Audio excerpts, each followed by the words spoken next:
ইংল্যান্ডে একটা ছোট বাচ্চা মেডিকেলে নেওয়া হয়েছে, বাচ্চার বয়স হলো 1.5 বছর, পেটের ব্যথাই বন্ধ হয়। শেষে আল্ট্রাসোনোগ্রাম করে দেখে পেটের ভিতরে সুপারি আর জর্দা বের করলো। বাপকে জিজ্ঞেস করলো, who food tobacco in his tummy.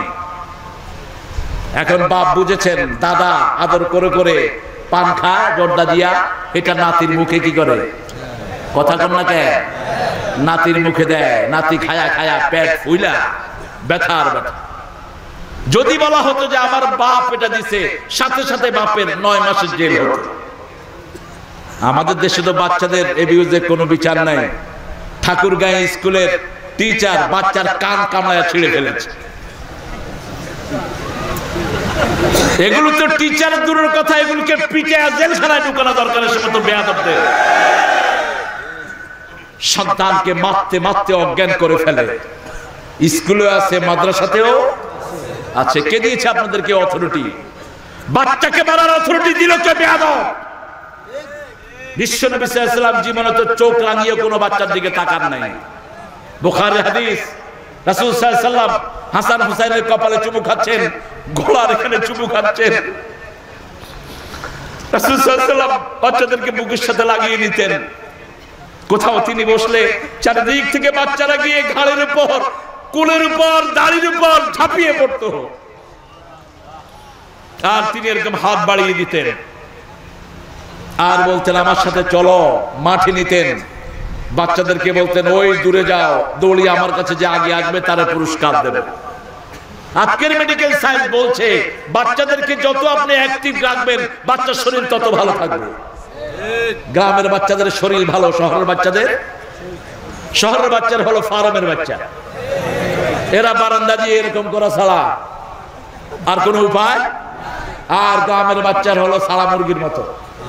সকাল হলো লুঙ্গি পরায় আছে কি নাই, দিছে দৌড়।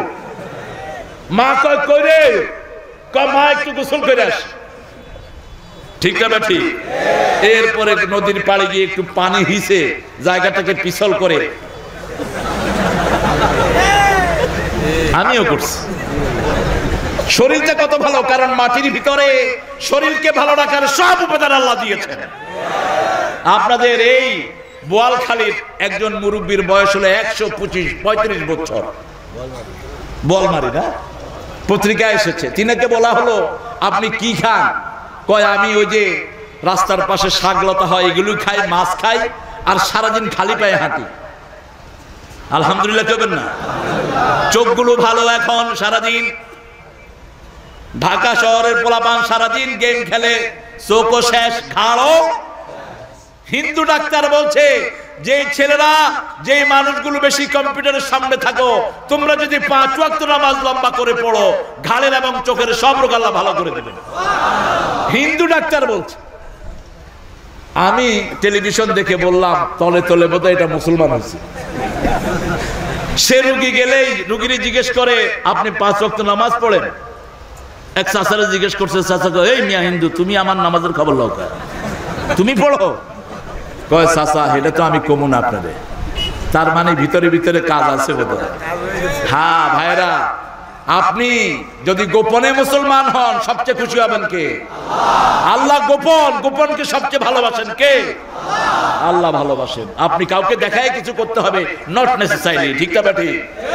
এজন্য আল্লাহ জাল্লা শাআনহু বলছেন কিয়ামতের ময়দানে দাঁড়াতে হবে। এই ফিলিংসটা যদি কারোর মধ্যে থাকে, সে কখনো জুলুমবাজ হতে পারে না, সে কখনো মানুষের হক মারতে পারে না, সে কখনো মানুষকে গালমন্দ করতে পারে না। ভিডিওটি দেখার জন্য আপনাদের সবাইকে ধন্যবাদ। আমাদের চ্যানেলের ভিডিওগুলো লাইক, কমেন্ট এবং শেয়ার করুন এবং সাবস্ক্রাইব করতে ভুলবেন না। আর সবার আগে দেখতে বেল বাটনটি বাজিয়ে দিন।